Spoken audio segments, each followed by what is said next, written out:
আজকে আমরা আলোচনা করব বিভূতিভূষণ বন্দ্যোপাধ্যায়ের উপন্যাস পথের পাঁচালী।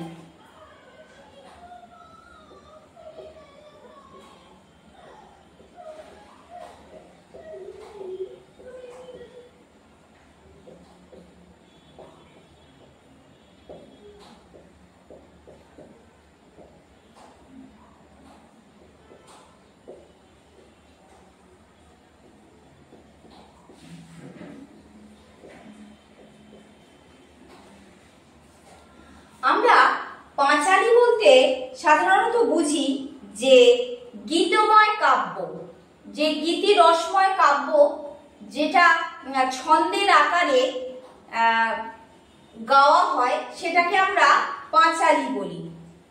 কিন্তু এখানে পথের পাঁচালী বলতে আমরা বুঝি যে মানুষের জীবনের যে চলার পথের বিভিন্ন যে পরিস্থিতি, একটা সময় থেকে আর একটা সময়ের যে ঘটনা, সেইটা লেখক এখানে এই পথ চলাকে পথের পাঁচালী হিসাবে ব্যাখ্যা করেছেন। সেই জন্য এই উপন্যাসের নামকরণ করা হয়েছে পথের পাঁচালী। এই পথের পাঁচালী উপন্যাসের মূল চরিত্র মোটামুটি হরিহর, তার স্ত্রী সর্বজয়া এবং তার এক কন্যা দুর্গা এবং এক পুত্র অপু। তাহলে চরিত্রের মধ্যে আমরা দেখছি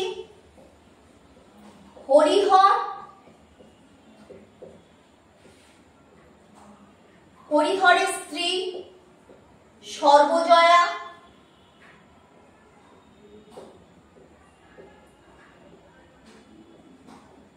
কন্যা দুর্গা এবং পুত্র অপু। এছাড়াও আমরা আরেকটা চরিত্র এই উপন্যাসের মধ্যে দেখতে পাই, সেটা হচ্ছে হরিহরের এক সম্পর্কের বোন ইন্দ্রের ঠাকুরন।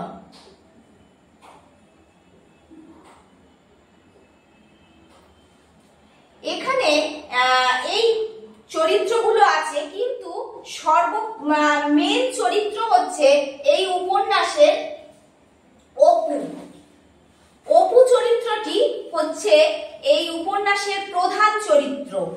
এবং এর পর এই পথের পাঁচালীর পর আমরা দেখি যে সাহিত্যিক আরো দুটি উপন্যাস এই অপুকে কেন্দ্র করে লিখেছিলেন। তার মধ্যে একটি হচ্ছে অপরাজিত এবং তার পরেরটি হচ্ছে অপুর সংসার।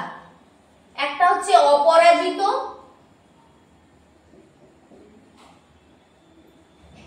ও অপুর সংসার।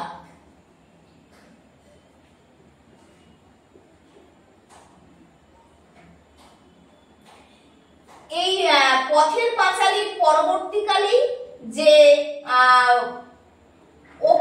অপরাজিত এবং তারপরেই অপুর সংসার সাহিত্যিক রচনা করেছেন এই অপুকে মেন কেন্দ্র করি। এরপর আমরা চলে আসব যে পথের পাঁচালীর যে উপন্যাস, সেই উপন্যাসের মধ্যে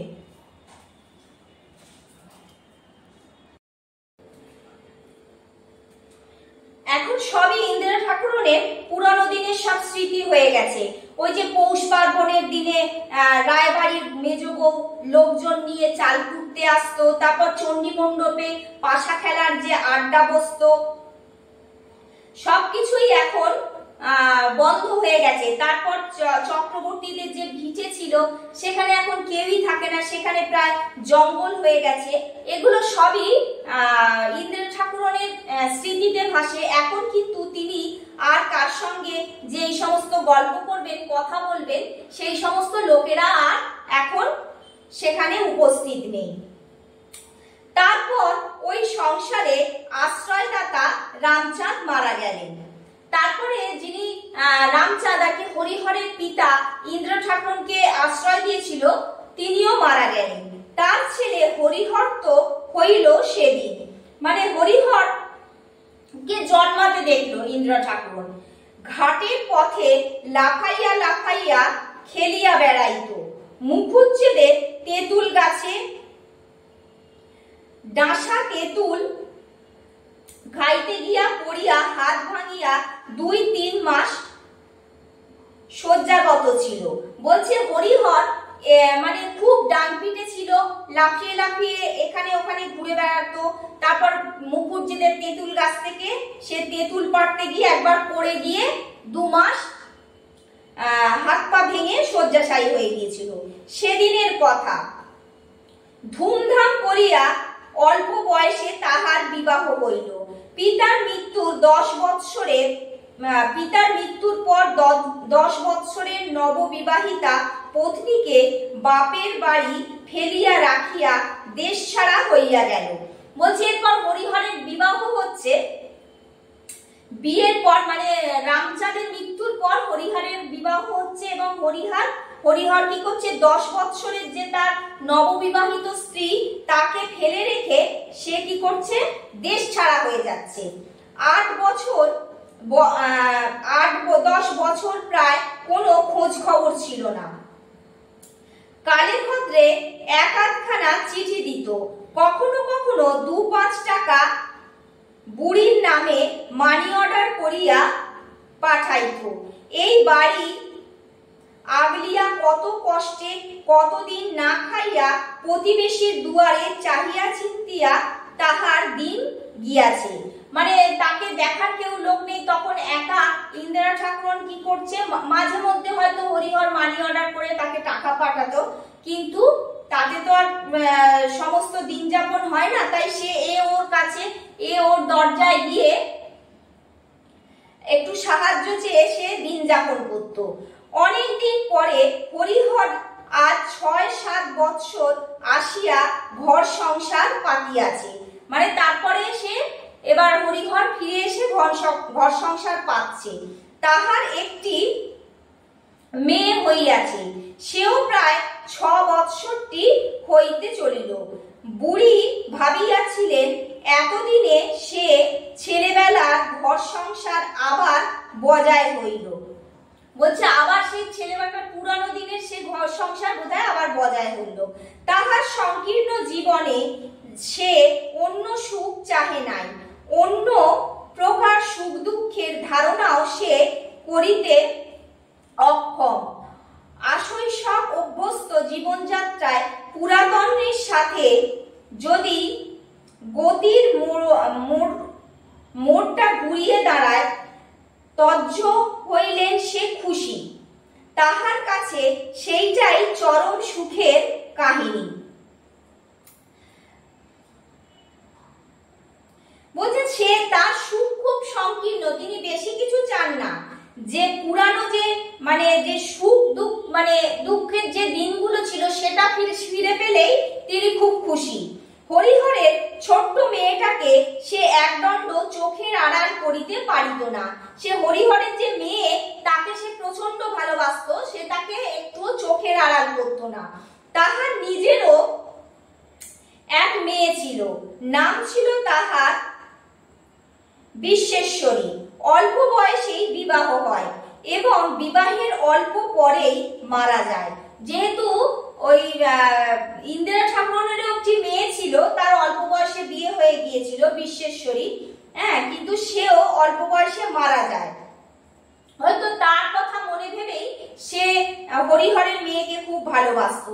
হরিহরের মেয়ের মধ্যে বিশ্বেশ্বরীর মৃত্যু পরে দেশ হইতে 40 বৎসর পর তাহার অনাথা মায়ের কোলে আবার ফিরিয়া আসিয়াছে। ওই যে বললাম যে সে তার নিজের মেয়েকে হয়তো ভাবতো যে তার নিজের মেয়ে হয়তো এত বছর পর তার কাছে ফিরে এসেছে। 40 বছরের নিভিয়া যাওয়া ঘুমন্ত মাতৃত্ব মেয়েটার মুখের বিপন্ন অপ্রতিভ ভঙ্গিতে, অবোধ চোখের হাসিতে এক মুহূর্তে সচকিত আগ্রহে শেষ হইতে চলা জীবনের ব্যাকুল ক্ষুধা জাগিয়ে ওঠে। কিন্তু যাহা সে সে ভাবিয়াছিল তাহা হয় নাই। হরিহরের বউ দেখিতে টুকটুকে সুন্দরী হইলে কি হইবে, ভারী ঝগড়াটে। তাহার তো দুই চক্ষু পারিয়া দেখিতে পারে না, কোথাকার কে তার ঠিকানা নাই, কি তাহার সম্পর্ক খুঁজিয়া মেলে না, বসিয়া বসিয়া অন্ন ধ্বংস করিতেছে। কিন্তু এই যে হরিহরের যে বাচ্চা মেয়েটা, তাকে সে দেখে ভাবছে, তার মনের ভিতরে ভাবছে যে তার আগেকার যে 40 বছর আগে সেই মেয়ে বোধহয় এখন আবার তার কোলে ফিরে এসেছে। কিন্তু সেটা হওয়ার নয়, কারণ হরিহরের স্ত্রী এই ইন্দিরা ঠাকুরনকে একদমই পছন্দ করেন না, ভাবছেন কোথায় কে দুঃসম্পর্কের কে বসে বসে অন্ন ধ্বংস। দুপুরবেলা কোথাও কিছু নাই, সহজ মানুষ রামচাঁদ আহারাদি করিয়া বিছানায় ছটফট করিতেছে। কেহ নিকটে আসিয়া কি হইয়াছে জানিতে চাহিলে রামচাঁদ সুর ধরিতেন, তাহার আর কে আছে, কেই বা আর তাহাকে দেখিবে, এখন তাহার মাথা ধরিলেই বা কি, মানে তিনি তার দ্বিতীয়বার বিবাহ দেয়া হয়নি বলে তখন তিনি ওই রামচাঁদ বিভিন্ন ছলাকলা করছেন, যে সে বিছানায় শুয়ে ছটফট করছে, যে বলছে তার মাথা ধরলে তাকে কে দেখবে, তার কি হয়েছে জিজ্ঞাসা কে করবে, হ্যাঁ, এই সমস্ত কথাবার্তা তিনি বলছেন। তার দ্বিতীয়বার বিবাহ, মানে যেহেতু তার পিতা দ্বিতীয়বার বিবাহ দিচ্ছেন না, সেই জন্য। ফলে এই নিশ্চিন্তপুর গ্রামে রামচাঁদের দ্বিতীয় পক্ষের বিবাহ হয়। এই যে নিশ্চিন্তপুর গ্রামে যেখানে আমরা দেখছি হরিহরের বাস, সেই নিশ্চিন্তপুর গ্রামে হরিহরের বাবার দ্বিতীয় আর কি বিবাহটা হচ্ছে। এবং বিবাহের অল্পদিন পরে পিতৃদেবের মৃত্যু হইলে যশোরা বিষ্ণুপুরের বাস উঠাইয়া রামচাঁদ স্থায়ীভাবে এখানেই বসবাস শুরু করেন। রামচাঁদের পিতা অর্থাৎ হরিহরের যে ঠাকুরদা, উনি মারা যাওয়ার পর হরিহরের বাবা রামচাঁদ কি করছেন, ওই যশোরা বিষ্ণুপুরের বাস তুলে দিয়ে এই নিশ্চিন্দিপুরে এসে বসবাস শুরু করছেন। ইহা তাহার অল্প বয়সের কথা। রামচাঁদ এ গ্রামে আসিবার পর শ্বশুরের যত্নে টোলে সংস্কৃত করিতে আরম্ভ করেন এবং কালে এই অঞ্চলের মধ্যে তার পণ্ডিত হইয়া উঠিয়াছিলেন। বলছেন এখানে মানে শ্বশুর বাড়ির এখানে কাছে এসে তিনি টোলে সংস্কৃত পড়েন এবং তিনি বিদ্যান পণ্ডিত হয়ে ওঠেন। তবে কোন বিষয়কর্ম কোনোদিন তিনি করেন নাই, কাহার উপযুক্ত তিনি ছিলেন না, মানে কোন বিষয়ে যে কিছু করছেন, কোনো উপযুক্ত কাজ তিনি করতেন না, সে বিষয়েও ঘোরতর সন্দেহের কারণ আছে। বৎসরের মধ্যে 9 মাস তাহার স্ত্রী পুত্র শ্বশুর বাড়িতেই থাকিত, মানে সেই অর্থে যে তিনি উপার্জন করতেন সেটা করতেন না, মানে বছরের বেশিরভাগ সময়ই তার স্ত্রী পুত্র তার বাপের বাড়িতে থাকতো। তিনি নিজে পাড়ার পতিরাম মুখুজ্জের পাশার আড্ডায় অধিকাংশ সময় কাটাইতেন। 2 বেলা ভোজনের সময় শ্বশুর বাড়ি হাজির হইতেন মাত্র। যদি কেহ জিজ্ঞাসা করিত, পণ্ডিত মশাই, বউটা ছেলেটা আছে, আখেরটা তো দেখতে হবে, রামচাঁদ বলিতেন, কোনো ভাবনা নেই ভায়া, ব্রজ চক্রবর্তীর ধানের মরাইয়ের তলা কুড়িয়ে খেলেও এখনো ওদের 2 পুরুষ এসে খেলে কাটাবে। পরে তিনি ছক্কা ও পাঞ্জার জোর কিভাবে মিলাইলে ঘর ভাঙিতে পারিবেন তাহাই এক মনে ভাবিতেন।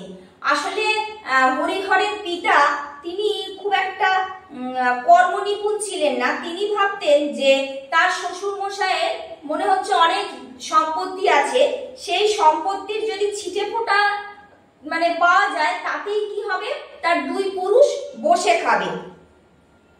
কোনো মানুষ যদি তাকে বউ ছেলে বা তার সংসারে মানে পরবর্তীকালে কি হবে এই সমস্ত যদি জিজ্ঞাসা করতো, তিনি এই কথাটাই বলতেন। ব্রজ চক্রবর্তীর ধানের মড়াই এর নিত্যতা সম্বন্ধে তাহার আস্থা যে কতটা বেআন্দাজি ধরনের হইয়াছিল, তাহা শ্বশুরের মৃত্যুর পরে রামচাঁদের বুঝিতে বেশি বিলম্ব হইল না। এই যে ধারণাটা যে তার শ্বশুরের অনেক সম্পত্তি আছে, যে মানে ধানের মড়াই, ওটা বোঝাতে চাইছেন আর কি সম্পত্তির কথা, যে সেইটাতে তাদের দুই পুরুষ বসে খাবে। কিন্তু তার শ্বশুরের মৃত্যুর পর তিনি বুঝতে পারলেন যে সেই সম্পত্তির যে সত্যতা তিনি ভেবেছিলেন যে প্রচুর সম্পত্তি, সেটা কিন্তু ঠিক নয়। এই গ্রামে তাহার জমি জমাও ছিল না, এবং এই গ্রামে রামচাঁদের কোনো জমি জমাও ছিল না। নগদ টাকাও বিশেষ কিছু নয়। দুই চারিটি শিষ্য সেবক এদিকে ওদিকে জুটিয়াছিল। তার মানে তার তো কোনো জমি জমা সম্পত্তি ছিল না, ওই দু চারটে শিষ্য সেবক জুটিয়েছিল, যে উনি তো ব্রাহ্মণ ছিলেন। তাহাদের দ্বারা কোন রকম সংসার চালাইয়া পুত্রটিকে মানুষ করিতে থাকিলেন। তাহার পূর্বে তাহার এক জ্ঞাতি ভাতার বিবাহ তাহার শ্বশুর বাড়িতেই হয়। তার যে এক জ্ঞাতি ভাই ছিল, তার বিবাহ তার শ্বশুর বাড়িতেই হয়। তাহারও এখানেই বাস করিয়াছিলেন। তাদের দ্বারাও রামচাঁদের অনেক সাহায্য হইত। জ্ঞাতি ভাতার পুত্র নীলমণি রায় কমিশনারিয়েটে চাকরি করতেন, কিন্তু কর্ম উপলক্ষে তাহার বরাবর বিদেশে থাকিতে হইত বলিয়া তিনি শেষকালে এখানকার বাস এরূপ ঠেকাইয়া বৃদ্ধা মাতাকে লইয়া কর্মস্থলে চলিয়া যান। এখন তাহাদের ভিটাতে আর কেউ থাকে না। সেই যে ভাই ছিলেন, তিনিও অন্য জায়গায় বিদেশে চাকরি করতেন বলে তার মাকে নিয়ে সেখান থেকে চলে যান। এখন তাদের যে ভিটেতে মানে তাদের বাড়িতে আর কেউ থাকে না।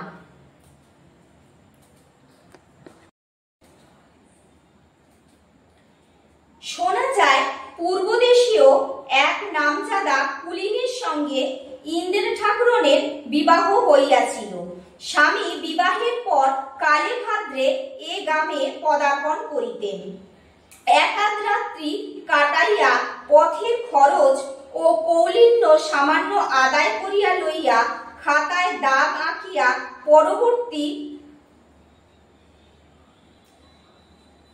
নম্বরের শ্বশুর বাড়ি অভিমুখে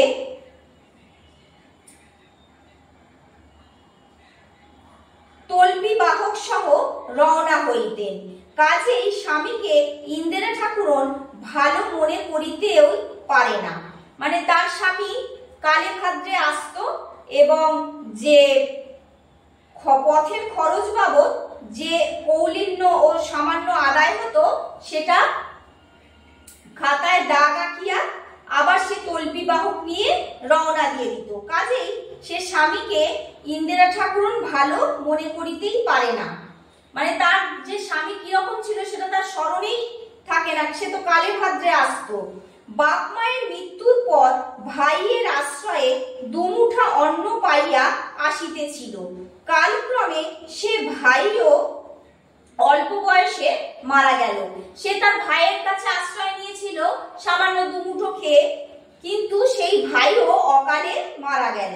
হরিহরের পিতা রামচাঁদ অল্প পরেই এই ভিটাতে বাড়ি তুলিলেন এবং সেই সময় হইতেই ইন্দিরা ঠাকুরনের এই সংসারে প্রথম প্রবেশ। সে সকল আজিকার কথা নয়। যখন হরিহরের বাবা যখন প্রথম ওখানে মানে বাড়ি তোলা শুরু করলো, তখন থেকেই ওই ইন্দিরা ঠাকুরন ওইখানে থাকে। তাহার পর অনেকদিন হইয়া গিয়াছে। শাখারি পুকুরে লাল ফুলের বংশের মতো বংশ কত আসিয়াছে। চলিয়া গিয়াছে। চক্রবর্তীদের ফাঁকা মাঠে সীতানাথ মুখুজ্জের নতুন কমলের বাগান বসাইল এবং সে সব গাছ আবার বুড়া হইতে চলিল। তখন কত ভিটায় নতুন গৃহস্থ বসিল, কত জনশূন্য হইয়া গেল, কত গোলক চক্রবর্তী, ব্রজ চক্রবর্তী মরিয়া হাজিয়া গেল। ইছামতির চলর্মী চঞ্চল স্বচ্ছ জলধারা অনন্ত কালপ্রবাহের সঙ্গে পাল্লা দিয়া কুটার মতো, ঢেউয়ের ফেনার মতো, গ্রামের নীলকুঠির মতো টমসন সাহেব কত মজুদারকে কোথায় ভাসাইয়া লইয়া গেল। বলছে দিনের পর দিন চলে যাচ্ছে, সময়ের পর সময় চলে যাচ্ছে, কত চক্রবর্তী, কত মুখুজ্জে, বিভিন্ন লোক, কত তাদের সময় পরের পর বংশ আসছে, মৃত্যু ঘটছে, দিন চলে যাচ্ছে, হ্যাঁ, কত নতুন মানুষের বসবাস হচ্ছে, কত বাগানের পরিবর্তন হচ্ছে, সময় কতটা চলে যাচ্ছে সেটা বোঝাতে চেয়েছেন। শুধু ইন্দিরা ঠাকুরন এখনো বাঁচিয়ে আছে, সময় চলে যাচ্ছে, অনেক কিছু পরিবর্তন হচ্ছে, অনেক জীবিত মানুষ মারা যাচ্ছে, শুধু ইন্দিরা ঠাকুরন বেঁচে আছে। 1240 সালের সে ছিপছিপে চেহারার হাস্যমুখী তরুণী নহে, 75 বৎসরের বৃদ্ধা। ইন্দিরা ঠাকুরনের বয়স হচ্ছে 75 বৎসর। গাল তোবড়াইয়া গিয়াছে, মাজা ঈষৎ ভাঙিয়া শরীরের সামনে ঝুঁকিয়া পড়িয়াছে। দূরের জিনিস আগের মতো চোখে ঠাওর হয় না। হাত তুলিয়া যেন রৌদ্রের ঝাঁঝ হইতে বাঁচাইবার ভঙ্গিতে চোখ ঢালিয়া বলে, কে আসে? নবীন না ও তুমি রাজু? ঠিক মতো তিনি চোখের দৃষ্টিও ওনার কমে গেছে, কে আসছে সামনে সেটাও উনি ঠিকঠাক করতে পারেন না। এই ভিটায় কি কম পরিবর্তনটা ইন্দিরা ঠাকুরের চোখের উপর ঘটিয়া গেল। এই যে ভিটেতে থাকে, যে বাড়িতে ওরা বাস করছে, তারও কত পরিবর্তন ইন্দিরা ঠাকুর নিজের চোখে দেখছে। ওই বোজ চক্রবর্তীর যে ভিটা আজকাল জঙ্গল হইয়া পড়িয়া আছে, কোজাগরী লক্ষ্মী পূর্ণিমার দিন গাম শুদ্ধ লোক সেখানে পাঠ করিত। বড় চণ্ডী মণ্ডপে কি পাশার আড্ডাটাই বসিত সকালে বিকালে। তখন কি ছিল ওই রকম বাঁশবন। পৌষ পার্বণের দিনে ওই ঢেকিশালে 1 মণ চাল কোটা হইত। পৌষ পিঠের জন্য চোখ বুঝিয়া ভাবিলে ইন্দিরা ঠাকুরন সে সব এখনো দেখিতে পায় যে ওই রায়বাড়ির মেজ বউ লোকজন সঙ্গে করিয়া চাল কুটাইতে আসিতেন। ঢেকিতে দমাদম পাট পড়িতেছে, সোনার বাউটি রাঙা হাতে একবার সামনে সরিয়া আসিতেছে, আবার পিছাইয়া যাইতেছে। জগদ্ধাত্রীর মতো রূপ, তেমনি স্বভাব চরিত্র। নতুন যখন ইন্দিরা ঠাকুরন বিধবা হইল, তখন প্রতি দ্বাদশীর দিন প্রাতঃকালে নিজ হাতে জলখাবার গোছাইত, আনিয়া তাহাকে খাইয়া যাইতেন। কোথায় গেল কে? সেকালের আর কেহ বাঁচিয়া নাই, যার সঙ্গে সুখ দুঃখের দুটো কথা কর।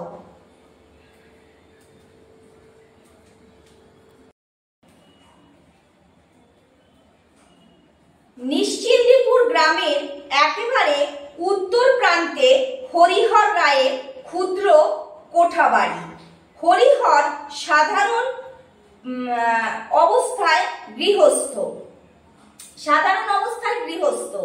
পৈতৃক আমলের সামান্য জমিজমার আয় ও 2-4 ঘর শিষ্য সেবনের বার্ষিকী প্রণামীর বন্দোবস্ত হইতে সদ্যাধি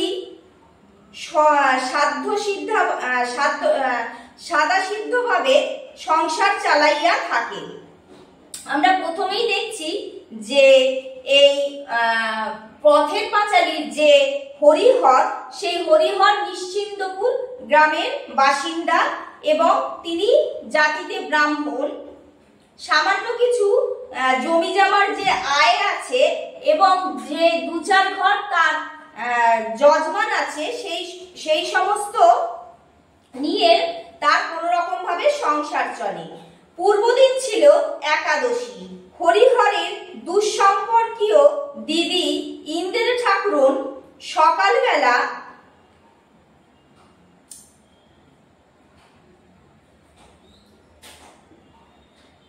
ঘরের দাওয়ায় বসিয়া চাল ভাজার গুঁড়া জলখাবার খাইতেছে। হরিহরের 6 বৎসরের মেয়েটি চুপ করিয়া পাশে বসিয়া আছে ও পাত্র হইতে তুলিবার পর হইতে মুখে পুরিবার পর্যন্ত প্রতি মুঠা ভাজার গুঁড়ার গতি অত্যন্ত করুণ ভাবে লক্ষ্য করিতেছে এবং মাঝে মাঝে ক্রমশূন্যমান কাঁসার জামবাটির দিকে হতাশ ভাবে চাহিতেছে। 2-1 বার কি বলি বলি করিয়া যেন বলিতে পারিল না। ইন্দ্রের ঠাকুরন মুঠার পর মুঠা উঠাইয়া পাত্র নিঃশেষ করিয়া ফেলিয়া খুকির দিকে চাহিয়া বলিল, ও মা, তোর জন্য 2টো রেখে দিলাম না, ওই দেখো। বলছেন যে ইন্দিরা ঠাকুরন আমরা এখানে চরিত্রের মধ্যে দেখেছি হরিহরের দুঃসম্পর্কের বোন ইন্দিরা ঠাকুরন। তিনি কি হচ্ছেন, একাদশীর দিনে ঘরের দাওয়ায় বসে চাল ভাজা গুঁড়া খাচ্ছেন। এই সময় যে হরিহরের মেয়ে দুর্গা, সেও 6 বৎসরের মেয়ে, সেও তার পাশে বসে সেই চাল ভাজা খাচ্ছে। কিন্তু সেতেই চাল ভাজার গুঁড়ো একটু একটু দেখতে দেখতে, মানে 1 মুঠো নিয়ে দেখতে দেখতে ইন্দিরা ঠাকুরন মুঠোর পর মুঠো চাল ভাজা খেয়ে সমস্ত চাল ভাজাটাই শেষ করে ফেলছে। ফেলার পর তার মনে হচ্ছে যে তার যে ওই দুর্গার জন্য একটু রাখা, 2-1 মুঠো রাখা উচিত ছিল। তখন মেয়েটি করুণ চোখে বলিল, তা হোক পিতি, তুই খা। মানে পিসি, এই কথাটা সে তখনও পরিষ্কার ভাবে উচ্চারণ করতে পারে না, তাই সে পিসি না বলে পিতি বলছে যে পিসি যখন বলছে তাকে যে তোর জন্য 2 মুঠো রাখলে হতো, তখন সে বলছে যে তা হোক, তুই খা পিতি। মানে ইন্দিরা ঠাকুরকে বলছে খাওয়ার জন্য। সেই ইন্দিরা ঠাকুরকে খুব ভালোবাসতো। 2টো পাকা বড় বিচে কলা একটা হইতে আধখানা ভাঙ্গিয়া ইন্দিরা ঠাকুরন তাহার হাতে দিল। বলছে যে 2টো পাকা বড় বিচে কলার মধ্যে আধখানা ভেঙে সে দুর্গার হাতে দিচ্ছে। এবার খুকির চোখ মুখ উজ্জ্বল দেখাইল। সে পিসিমার হাত হইতে উপহার লইয়া মনোযোগের সহিত ধীরে ধীরে চুষিতে লাগিল। মানে তার মুখটা এবার উজ্জ্বল হলো, সে ওইটা দেখে, সেই উপহারটা দেখে সে খুশি হয়েছে, সে ধীরে ধীরে সেটা চুষতে লাগলো। ও ঘর হইতে তাহার মা ডাকিল, আবার ওখানে গিয়া ধর্ণা দিয়ে বসে আছো, উঠে আয় এদিকে। বলছে ইন্দিরা ঠাকুরন যেহেতু সর্বজয়া অর্থাৎ দুর্গার মায়ের সম্পর্কের ননদ হয়, সেহেতু তার সঙ্গে সেই রকম খুব সুসম্পর্ক ছিল না। তাই সে মেয়েকে ডাকছে যে ওখানে ধর্ণা দিয়ে না বসে থেকে তার কাছে যাওয়ার জন্য। ইন্দিরা ঠাকুরন বলিল, থাক বউ, আমার কাছে বসে আছে, ও কিছু করছে না, থাক বসে। তবুও তাহার মা শাসনের সুরে বলিল, না, কেনই বা খাবার সময় ওরকম বসে থাকবে, ওসব আমি পছন্দ করিনি, চলে আয় বলছি উঠে। বলছে তার মা বলছে, দুর্গার মা বলছে যে আমি ও সমস্ত পছন্দ করি না, খাওয়ার সময় কেউ বসে থাকা, এখানে উঠে চলে আয়। খুকি ভয়ে ভয়ে উঠিয়া গেল। মানে বাচ্চা মেয়েটা ভয়ে ভয়ে উঠে যাচ্ছে। ইন্দ্রের ঠাকুরনের সঙ্গে হরিহরের সম্পর্কটা বড় দূরের, মামার বাড়ির সম্পর্কের কি ধরনের কি রকমের বোন, মানে অনেকটাই দূর সম্পর্কে, তার মামার বাড়ির সম্পর্কে কেউ বোন হয়। হরিহর রায়ের পূর্বপুরুষের আদি বাড়ি ছিল পাশের গ্রামের যশরা বিষ্ণুপুরে। বলছে এই যে গ্রামে এরা থাকছে যে সেই গ্রামে কিন্তু এদের আদি নিবাস নয়, আদি নিবাস হচ্ছে যশরা বিষ্ণুপুর। হরিহরের পিতা রামচাঁদ রায় মহাশয় অল্প বয়সে প্রথমবার বিপত্নিক হইবার পরে অত্যন্ত ক্ষোভের সহিত লক্ষ্য করিলেন যে দ্বিতীয়বার তাহার বিবাহ দিবার দিকে পিতৃদেবের কোনো লক্ষ্যই নাই। যখন তার প্রথম স্ত্রী মারা যায় তখন তার মনে হলো তার বাবা তার দ্বিতীয়বার বিয়ে দেওয়ার কোনো উদ্যোগী নয়। বছর খানেক কোন রকমে চক্ষু লজ্জায় কাটাইয়া দেবার পরও যখন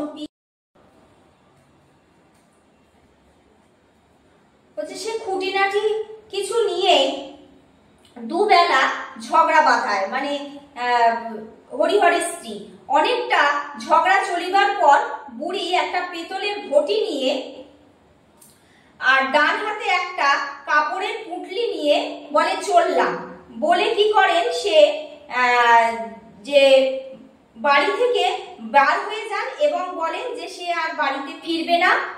সেই বাড়ি থেকে বাহির হওয়ার পর তিনি মনের দুঃখে বাঁশবাগানে সারাদিন বসে থাকেন। তারপর বিকাল হলে সন্ধ্যেবেলায় তার ওই হরিহরের ছোট্ট মেয়েটি গিয়ে তার আঁচল টেনে ধরে টানাটানি আরম্ভ করে এবং বলে যে তাকে বাড়ি ফিরে যাওয়ার জন্য, তার মা আর তাকে বকবে না। এবার তাহার হাত ধরিয়া সন্ধ্যাবেলার অন্ধকারে বুড়ি বাড়ি ফিরিত। সর্বজয়া মুখ ফিরাইয়া বলিত, ওই এলেন, যাবেন আর কোথায়, যাবার কি চুলো আছে, এই ছাড়া তেজটুকু আছে এদিকে 16 আনা। মানে তারপরে যখন বুড়িকে ফিরিয়ে নিয়ে আসছে সর্বজয়ার মেয়ে, তখন বলছে যাবার কি আর কোথাও জায়গা আছে, এখানে ফিরতেই হবে। এরকম উহারা বাড়ি আসার বৎসর খানিকের মধ্যেই আরম্ভ হইয়াছে, বহুবার হইয়া গিয়াছে এবং মাঝে মাঝে প্রায়ই হয়। মানে এরকম ঘটনা মাঝে মাঝে প্রায়ই হয় যে ঝগড়া হয়, আবার বুড়ি ইন্দ্রা ঠাকুরন আর কি যে বাড়ি থেকে চলে যায়, গিয়ে বাঁশবাগানে বসে থাকে, আবার হরিহরের ছোট্ট মেয়ে তাকে ফিরিয়ে নিয়ে আসে। হরিহরের পূর্বের ভিটায় খড়ের ঘরখানা অনেক দিন বেমেরামতি অবস্থায় পড়িয়া আছে। যে পুরনো ঘরটা সেটা হচ্ছে বেমেরামতি, মানে কোনো মেরামতি হয়নি, ভেঙে চুরে পড়ে আছে। এই ঘরটাতেই বুড়ি থাকে।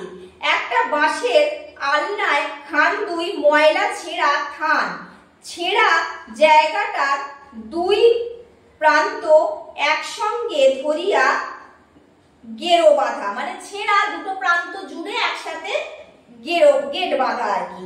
বুড়ি আজকাল ছুঁচে সুতো পরাইতে পারে না বলিয়া কাপড় সেলাই করিবার সুবিধা নাই, বেশি ছিঁড়িয়া গেলে গেরো বাঁধে। এক পাশে একখানা ছেঁড়া মাদুর ও কতগুলি ছেঁড়া কাঁথা, একটা পুঁটুলিতে রাজ্যের ছেঁড়া কাপড় বাঁধা। মনে হয় কাঁথা বুনিবার উপকরণ স্বরূপ সেগুলি বহুদিন হইতে সযত্নে সঞ্চিত আছে, কখনো দরকার হয় নাই। বর্তমানে দরকার হইলেও কাঁথা বুনিবার মতো চোখের তেজ আর তাহার নাই, তবু সেগুলি পরম যত্নে তোলা থাকে।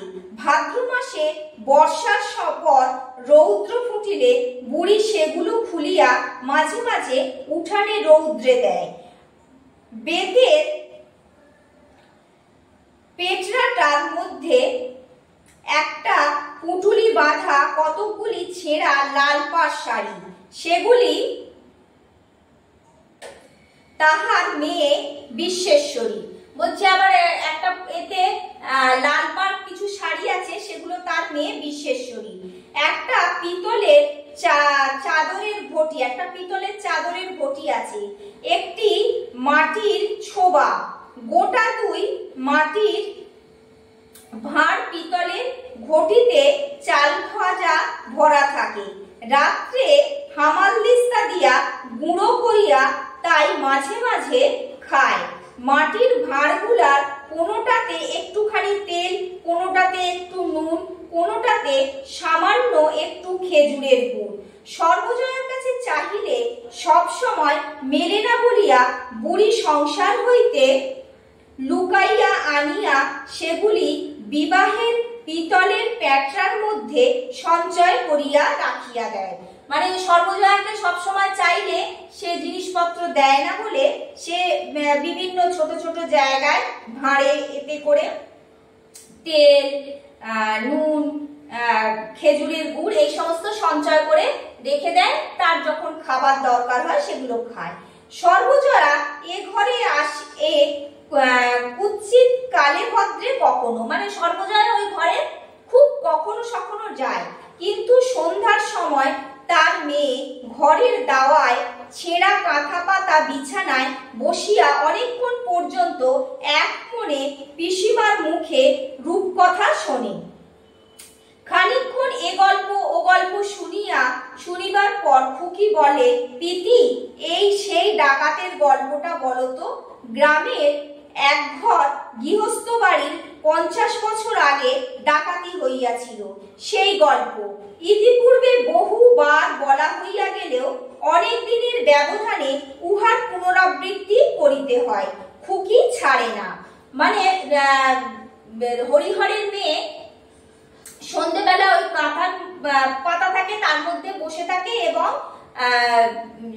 ইন্দ্রা ঠাকুরনের কাছে গল্প শুনতে চায়। এবং তার সে কিছুদিন ছাড়া ছাড়াই একটা বিশেষ গল্প আছে, ডাকাতের গল্প, সেই গল্পটা মাঝে মাঝেই সে শুনতে চায়। ইতিপূর্বে বহুবার এই হইয়া গেল, কয়েকদিনের ব্যবধানে উহারা মানে এই গল্পের পুনরাবৃত্তি হয়। তারপর সে পিসিমার মুখে ছড়া শোনে। গল্প শোনা হয়ে যাওয়ার পর পিসিমার মুখে ছড়া শোনে। সেকালের অনেক ছড়া ইন্দিরা ঠাকুরনের মুখস্থ ছিল। অল্প বয়সে ঘাটে পথে সমবয়সী সঙ্গিনীদের কাছে ছড়া মুখস্থ বলিয়া তখনকার দিনে ইন্দিরা ঠাকুরন কত প্রশংসা আদর করিয়াছে। তাহার পর অনেক দিন সে এরকম ধৈর্যশীল শ্রোতা পায় না।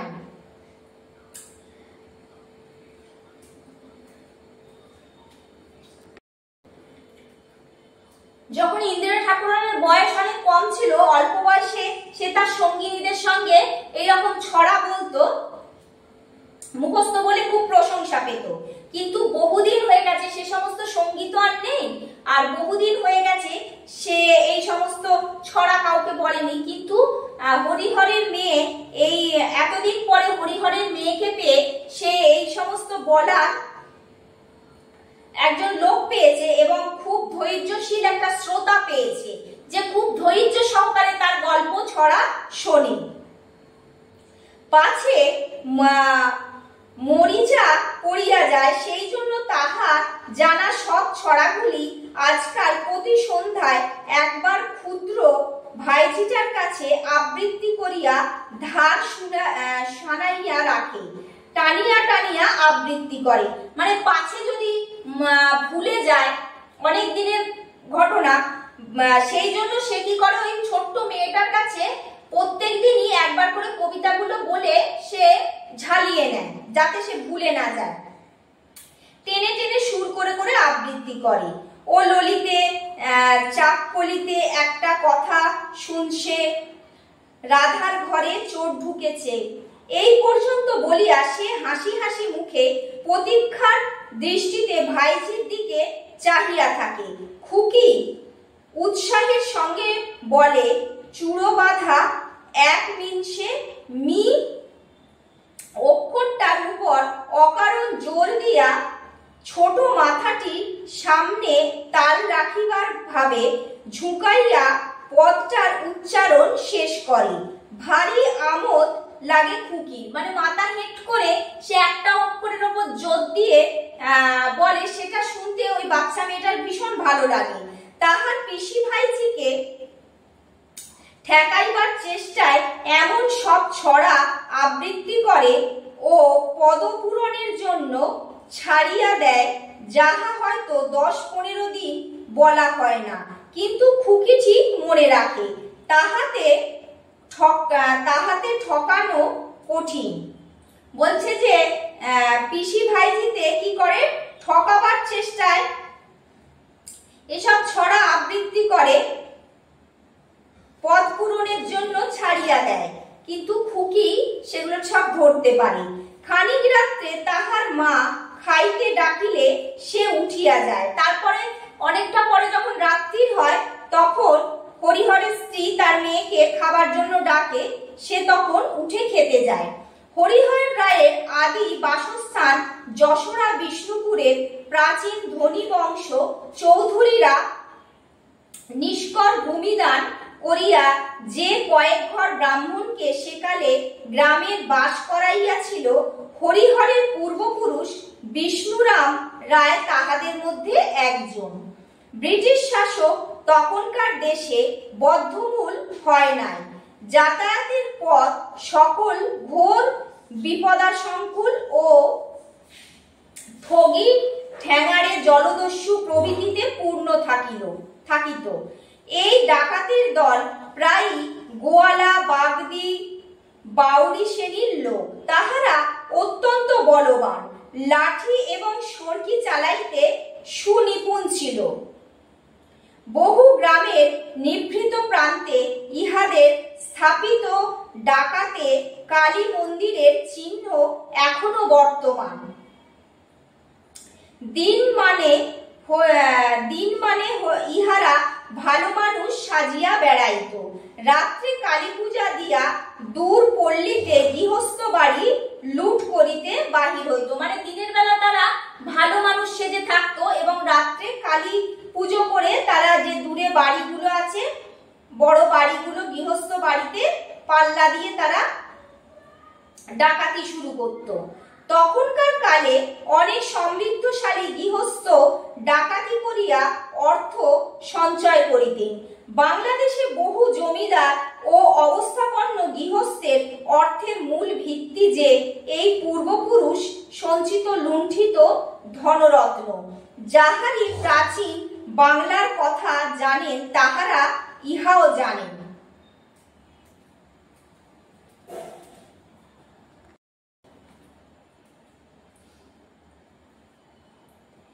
বিষ্ণুরাম রায়ের পুত্র বীরু রায়ের এরূপ অখ্যাতি ছিল। তাহার অধীনে বেতনভোগী ঠ্যাঙাড়ে থাকিত। নিশ্চিন্দপুর গ্রামের উত্তরে যে কাঁচা সড়ক, ওদিকে চুয়াডাঙ্গা হইতে আসিয়া নবাবগঞ্জ হইয়া টাকি চলিয়া গিয়াছে। ওই সড়কের ধারে দিগন্ত বিস্তৃত বিশাল সোনাডাঙ্গার মাঠের মধ্যে ঠাকুরঝি পুকুর নামক সেখানকার এক বড় পুকুর ধারে ছিল ঠ্যাঙাড়েদের আড্ডা। পুকুরের ধারে প্রকাণ্ড বটগাছের তলে তাহারা লুকাইয়া থাকিত এবং নিরীহ পথিককে মারিয়া তাহার যথাসর্বস্ব অপহরণ করিত। ঠ্যাঙাড়েদের কার্যপ্রণালী ছিল অদ্ভুত ধরনের। পথ চলতি লোকের মাথায় লাঠির আঘাত করিয়া আগেই তাহাকে মারিয়া ফেলিয়া তবে তাহার কাছে অর্থান্বেষণ করিত। মারিয়া ফেলিবার পর এরূপ ঘটনাও বিচিত্র ছিল না যে দেখা গেল নিহত ব্যক্তির কাছে সিকি পয়সাও নাই। হয়তো মানে ঠ্যাঙাড়েরা আগে তাদেরকে খুন করে ফেলছে, মেরে ফেলছে, তারপর তাদের কাছে কি আছে অর্থ সেটা দেখছে। এবার অনেক সময় এমন হয় যে তাদেরকে মেরে ফেলার পর দেখছে তাদের কাছে কিছুই নেই। পুকুরের মধ্যে লাশ গুঁজিয়া রাখিয়া ঠ্যাঙাড়েরা পরবর্তী শিকারের উপর দিয়া এ বৃথা সোমটুকু পোষাইয়া লইবার আশায় নিরীহ মুখে পুকুর পাড়ের গাছতলায় ফিরিয়া যাইত।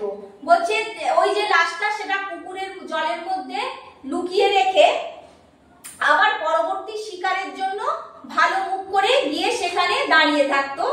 আগের যে শিকারটা সেটাই যা অর্থ উপার্জন করতে পারেনি সেটা পুষিয়ে নেওয়ার জন্য চেষ্টা করত।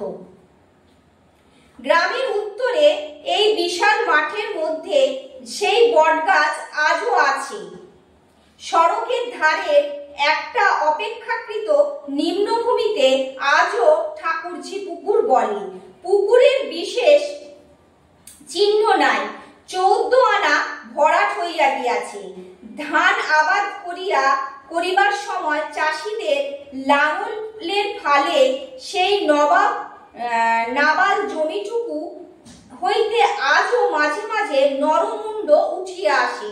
এখন সেখানে চাষাবাদ করতে গেলে আগে যে মানুষকে মেরে সেইখানে লুকিয়ে রাখা হতো, সেই তাদের মুন্ড পাওয়া যায়। শোনা যায় পূর্বদেশীয় এক ব্রাহ্মণ বালক পুত্রকে সঙ্গে করিয়া কালীগঞ্জ অঞ্চল হইতে টাকি শ্রীপুরের ওদিকে নিজের দেশে ফিরিতেছিলেন। সময়টা কার্তিক মাসের শেষ। কন্যার বিবাহের অর্থ সংগ্রহের জন্য ব্রাহ্মণ বিদেশে বাহির হইয়াছিলেন। সঙ্গে কিছু অর্থ ও জিনিসপত্র ছিল। হরিদাসপুরের বাজারে চটিতে রন্ধন আহারাদি করিয়া তাহারা দুপুরের কিছু পরে পুনরায় পথে বাহির হইয়া পড়িলেন। ইচ্ছা রহিল যে সম্মুখে 5 ক্রোশ দূরের নবাবগঞ্জ বাজারে চটিতে রাত্রি যাপন করিবেন। পথের বিপদ তাহাদের অবিদিত ছিল না, কিন্তু আন্দাজ করিতে কিরূপ ভুল হইয়াছিল। কার্তিক মাসের ছোট দিন। নবাবগঞ্জের বাজারে পৌঁছাবার অনেক পূর্বেই সোনাডাঙ্গা মাঠের মধ্যে সূর্যকে ডুবুডুবু দেখিয়া তাহারা দ্রুত পদে হাঁটিতে আরম্ভ করিলেন। কিন্তু ঠাকুরঝি পুকুরের ধারে আসিতেই তাহারা ঠ্যাঙাড়েদের হাতে পড়ে। দস্যুরা প্রথম ব্রাহ্মণের মাথায় এক ঘা লাঠি বসাইয়া দিতেন। তিনি প্রাণ ভয়ে চিৎকার করিতে করিতে পথ ছাড়িয়া মাঠের দিকে ছুটিলেন।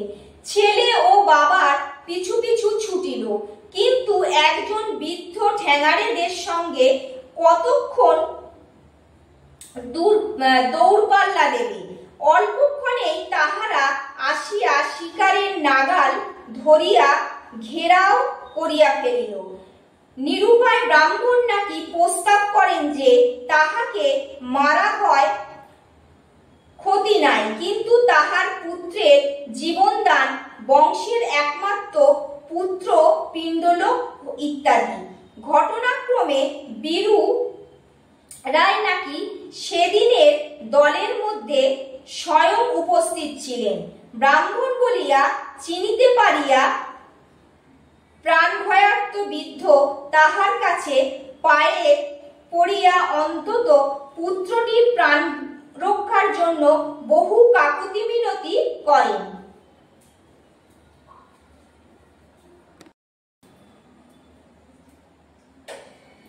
কিন্তু সরল ব্রাহ্মণ বোঝেন নাই তাহার বংশের পিণ্ডলোপের আশঙ্কায় অপরের মাথা ব্যথা হইবার কথা নহে, বরং তাহাদিগকে ছাড়িয়া দিলে ঠ্যাঙাড়ের দলের অন্যরূপ আশঙ্কা কারণ আছে।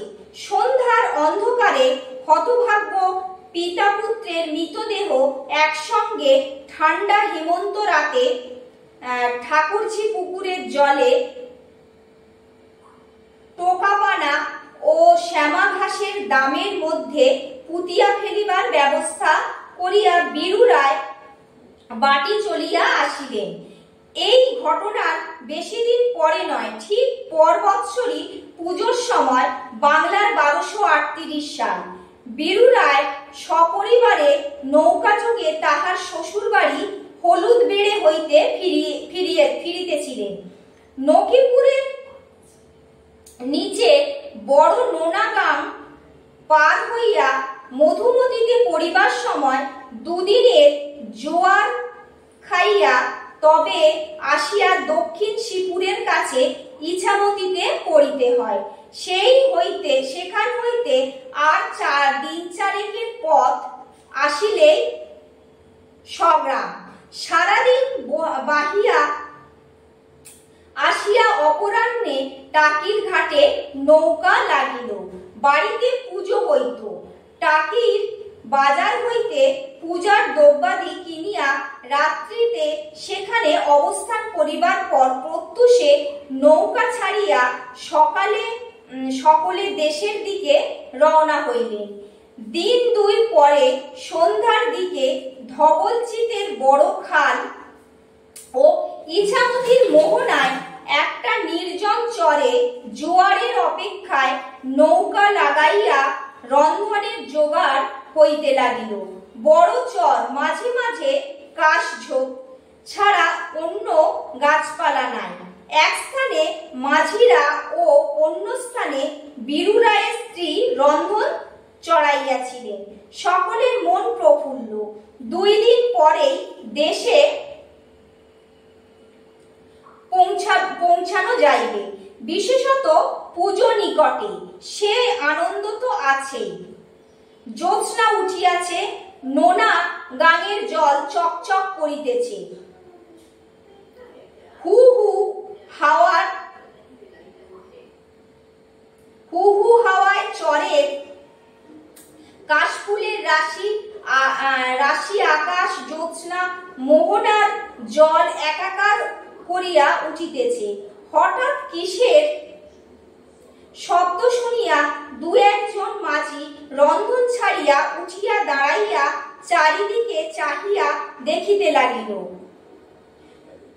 কাশঝোপের আড়ালে যেন একটা ছটফট শব্দ, একটা ভয়ার্ত কণ্ঠ, একবার অস্ফুট চিৎকার করিয়া উঠিয়াই তখন থামিয়া যাইবার শব্দ।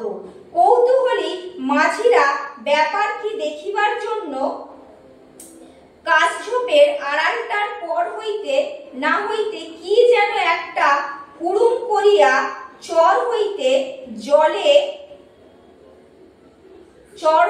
জলে গিয়া ডুব দিল। চরের সেদিকটা জনহীন, কিছু কাহারও চোখে পড়ে না। কি ব্যাপার ঘটিয়াছে, কি হইল বুঝিবার পূর্বে বাকি দাড়ি মাঝি সেখানে আসিয়া পৌঁছল।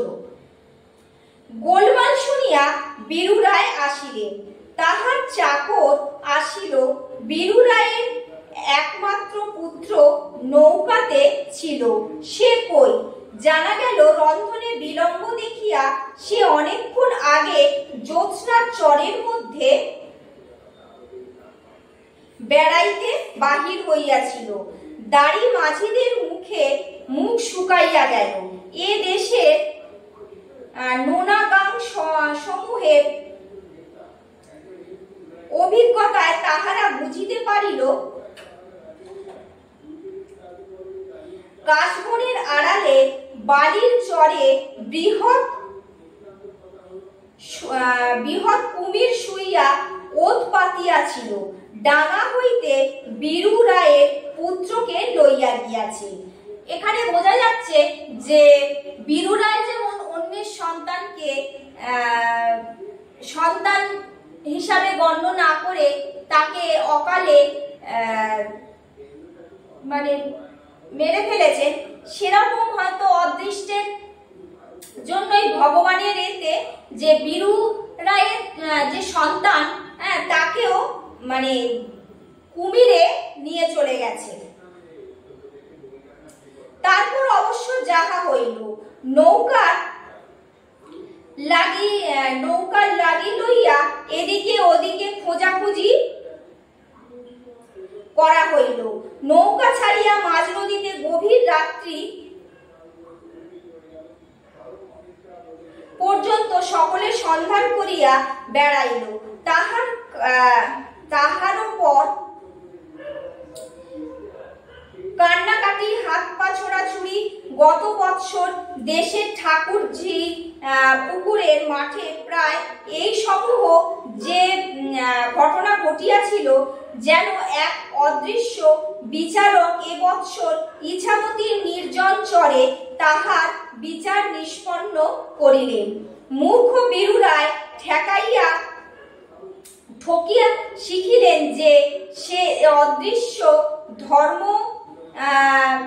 ধর্মাধিকরণের দণ্ডকে ঠাকুরঝি পুকুরের শ্যামাঘাসের দামে প্রতারিত করিতে পারেন নাই। অন্ধকারেও তাহা আপন পথ চিনিয়া লয়। বাড়ি আসিয়া বীরুরায় আর বেশি দিন বাঁচেন নাই। এই রূপে তাহার বংশে এক অদ্ভুত ব্যাপারের সূত্রপাত হইল। নিজের বংশ লোপ পাইলেন, তাহার ভাইয়ের বংশাবলী ছিল, কিন্তু বংশের জ্যেষ্ঠ